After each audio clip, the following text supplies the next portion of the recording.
आर्यमन के केबिन में अब सिर्फ 3 लोग थे।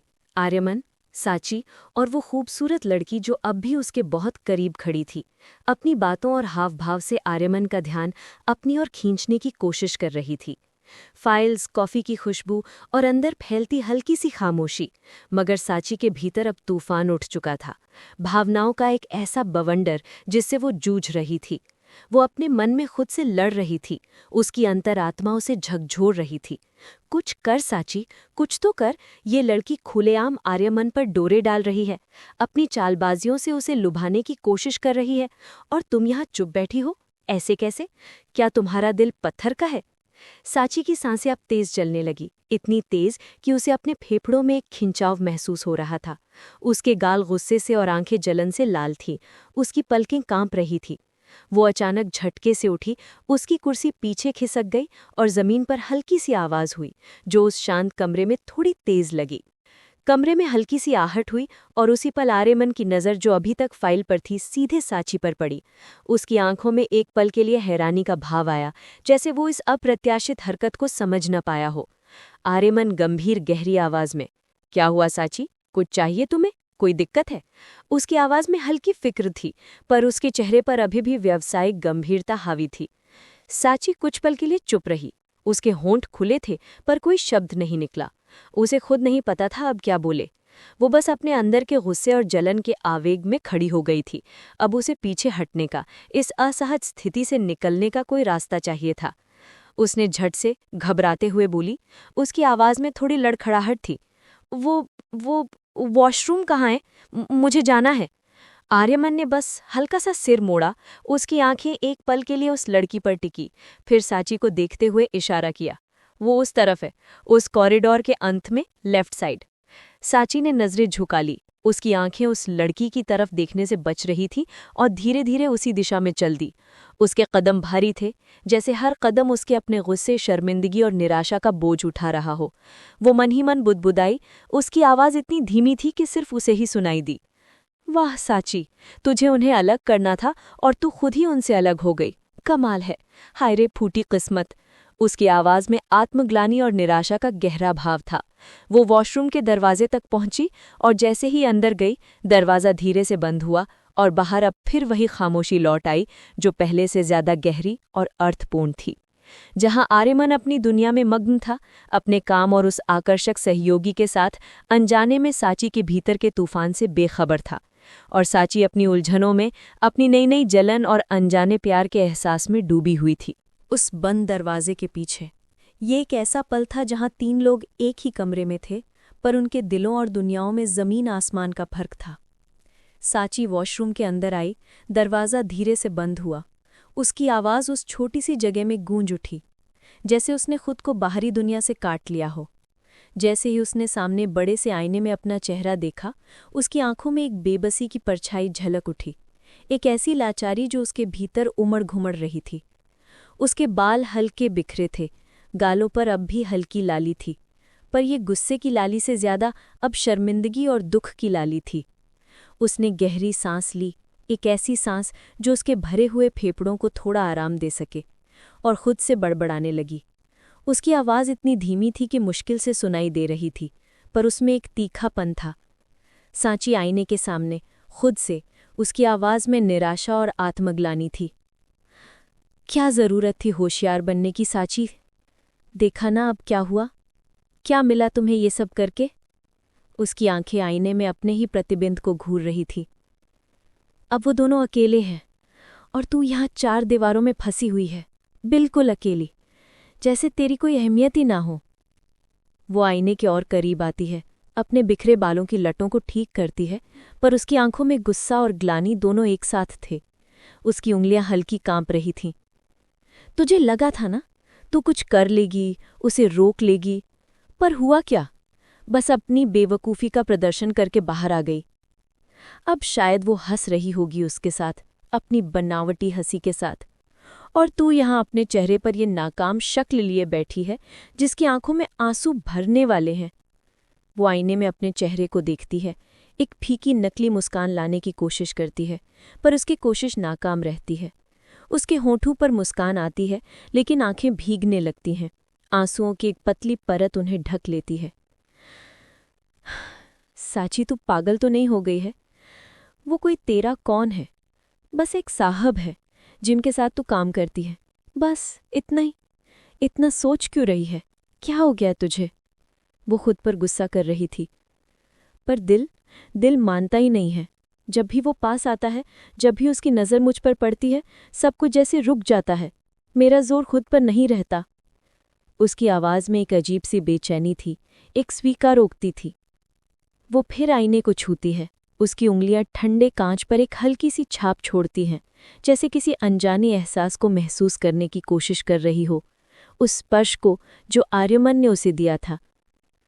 कभी सोचा नहीं था कि किसी की एक नज़र, किसी का एक छोटा सा स्पर्श मुझे इतना बेचैन कर देगा, इतना कमज़ोर बना देगा।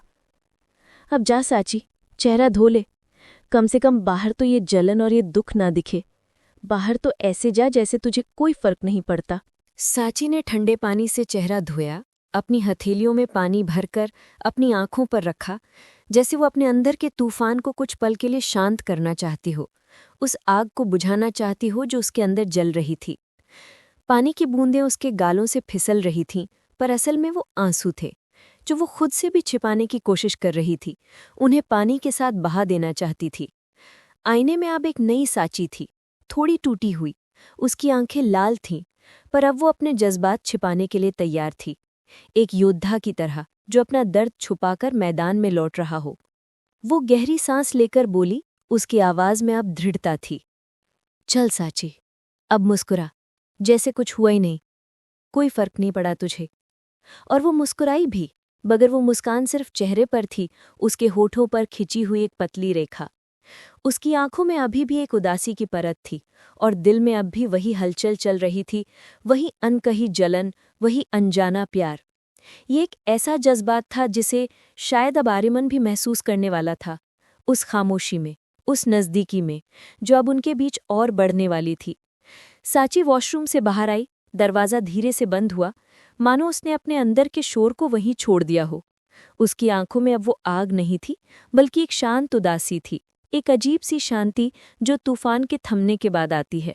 उसने गहरी सांस ली, खुद को सामान्य दिखाने की कोशिश करती हुई, पर उसके कदम अब भी भारी थे। जैसे ही वो कैबिन के अंदर आई, उसकी नज़रें सबसे पहले उस जगह गईं जहां कुछ देर पहले वो खूबसूरत लड़की खड़ी थी, पर अब वहां कोई नहीं था। वो लड़की जा चुकी थी। कमरे में सिर्फ दो लोगों की मौजूदगी थी, आर्यमन और साची। आर्यमन अकेला अपनी आलीशान कुर्सी पर बैठा था, अपने काम में पूरी तरह से मग्न। उसके चेहरे पर वही गंभीर एकाग्रता थी, वही स्थिर भाव जो उसके प्रभावशाली व्यक्तित्व का हिस्सा था। साची ने हल्के से उसकी तरफ देखा। आर्यमन के हाथ में अब भी वही फाइल थी जो उस लड़की ने दी थी, उसके गहरे भूरे कोट के रंग से मिलती जुलती फाइल, जो अब आर्यमन के हाथों में किसी महत्वपूर्ण दस्तावेज की तरह स्थिर थी। ये देखकर साची के दिल में एक हल्की सी कसक उठी, पर अब उसमें पहले जैसी तेज जलन नहीं थी। वो बस चुपचाप धीरे धीरे चलकर सोफे पर जा बैठी। उसकी चाल में अब कोई जल्दबाजी नहीं थी, बस एक अजीब सी थकान थी। उसने आर्यमन का दिया हुआ कोट, जो अभी तक उसकी बाहों में था, उठाया और उसे बड़े प्यार से अपनी गोद में रख लिया। कोट से अभी भी आर्यमन की हल्की सी पर विशिष्ट खुशबू आ रही थी, जो उसे एक अनकही सुरक्षा और गर्माहट दे रही थी। साची ने उस कोट को अपनी गोद में थामे रखा, जैसे वो किसी अनमोल चीज को पकड़े हो। उसकी उंगलियां कोट के मुलायम कपड़े पर फिराईं, उसकी आंखें धीरे धीरे भारी होने लगीं। पिछले कुछ घंटों की भावनात्मक उथल-पुथल, ठंड, जलन और फिर खुद को समझाने का संघर्ष, इन सब ने उसे थका दिया था। उसने अपना सिर हल्के से कोट पर टिकाया और अपनी आंखें मूंद लीं। कमरे की शांत हवा, कॉफी की हल्की सी खुशबू और आर्यमन के फाइलों के पन्ने पलटने की धीमी आवाज, ये सब मिलकर एक अजीब सा सुकून पैदा कर रहे थे। साची बेचैन नहीं थी, बल्कि एक गहरी शांति में डूब रही थी। उसे लगा जैसे आर्यमन की मौजूदगी, उसका दिया हुआ कोट उसे एक सुरक्षित पनाह दे रहा था। और देखते ही देखते उस कोट की गर्माहट और उस शांति के बीच साची की पलकें और भारी हो गई। वो चुपचाप सुकून से अपनी गोद में आर्यमन के कोट को थामे सो गई। उसकी सांसें धीमी और गहरी हो गई, उसके चेहरे पर अब कोई तनाव नहीं था, बस एक मासूम सी शांति थी जो उसके मन में चल रहे तूफान के थम जाने का संकेत दे रही थी। आर्यमन अभी भी अपनी फाइलों में डूबा हुआ था, शायद इस बात से बिल्कुल बेखबर कि सोफे पर बैठी साची उसकी परवाह और उसके कोट के सहारे एक गहरी नींद में खो चुकी थी। आर्यमन अपनी फाइलों में मग्न था। उसकी उंगलियां कीबोर्ड पर तेजी से चल रही थीं। दिमाग आंकड़ों और रणनीतियों में उलझा था। कमरा शांत था, सिर्फ कीबोर्ड की धीमी आवाज और एसी की हल्की घरघराहट सुनाई दे रही थी। लगभग 15 मिनट बाद आर्यमन ने अचानक काम रोक दिया। उसे एक अजीब सी खामोशी महसूस हुई। वो खामोशी जो सिर्फ शब्दों की नहीं थी, बल्कि किसी की मौजूदगी की थी जो अब निष्क्रिय हो चुकी थी। उसने धीरे से सिर उठाया, उसकी नजरें सहज रूप से सोफे की ओर गईं। उसने देखा कि साची अपनी गोद में कोट लिए सो रही थी। उसका सिर हल्के से कोट पर झुका हुआ था और उसके चेहरे पर एक गहरी मासूम सी शांति थी। आर्यमन एक पल के लिए अपनी जगह पर स्थिर रह गया। उसकी आंखों में हल्का सा आश्चर्य था। उसे उम्मीद नहीं थी कि साची यहाँ सो जाएगी। उसकी आंखों में एक गहरा, अनकहा भाव उमड़ पड़ा। ये सिर्फ आश्चर्य नहीं था, बल्कि कुछ और था। एक कोमलता, एक चिंता और शायद एक अजीब सा अपनापन भी। साची का चेहरा जो हमेशा सतर्क और चिंतित रहता था, अब नींद में पूरी तरह से शांत और निश्चिंत था। उसके बिखरे बाल हल्के से उसके माथे पर गिरे थे और उसकी पलकें कांप रही थी, जैसे वो किसी सपने में हो। आर्यमन को महसूस हुआ कि कमरे में हल्की ठंड है। उसे याद आया कि साची को ठंड लगती है। वो बिना कोई आवाज किए अपनी कुर्सी से धीरे से उठा और एसी के कंट्रोल पैनल की ओर बढ़ा और धीरे से तापमान बढ़ा दिया, फिर उसे लगभग बंद कर दिया ताकि सीधी हवा उस पर न पड़े। फिर वो अपने डेस्क की तरफ आया। उसकी नज़र अपनी अलमारी में रखी एक पतली ऊनी शॉल पर पड़ी, जिसे वो कभी-कभी देर रात काम करते हुए ओढ़ लेता था। उसने शॉल उठाई, उसके मुलायम कपड़े को महसूस किया। धीरे धीरे वो सोफे के करीब आया। साची अभी भी गहरी नींद में थी। उसकी सांसें धीमी और स्थिर थीं। आर्यमन उसके पास जरा झुककर खड़ा हो गया। उसने शॉल को धीरे से साची के ऊपर फैला दिया, उसके कंधों और पीठ को आराम से ढक दिया ताकि उसे गर्माहट मिल सके। इस दौरान उसकी उंगलियां हल्की सी साची के बालों को छू गईं। ये स्पर्श इतना हल्का था कि साची ने उसे महसूस नहीं किया, पर आर्यमन को एक अजीब सी सिहरन महसूस हुई। वो कुछ देर वहीं रुका रहा, उसे सोता हुआ देखता रहा। उसकी नजरें साची के चेहरे पर थी, उसकी मासूमियत पर, उसकी शांति पर। वो देखता रहा कि कैसे नींद ने उसके सारे तनाव को धो दिया था। आर्यमन का कठोर व्यावसायिक चेहरा एक पल के लिए नर्म पड़ गया। उसके होठों पर एक हल्की अनजानी मुस्कान तैर गई, जो शायद ही कभी कोई देख पाता था। वो थोड़ा और करीब आया, बस 1 इंच और। उसके मन में आया कि उसके माथे पर से बिखरे बालों को हटा दे, पर उसने खुद को रोक लिया। वो बस उसे निहारता रहा, उस क्षण की पवित्रता को महसूस करता रहा। उसने सोचा, ये लड़की कितनी अलग है, इतनी सीधी, इतनी सहज। आर्यमन फिर से धीरे से अपनी कुर्सी पर लौट आया। उसने अब अपना काम फिर से शुरू नहीं किया। उसने अपनी फाइलें एक तरफ रख दी और चुपचाप सोफे की ओर देखने लगा।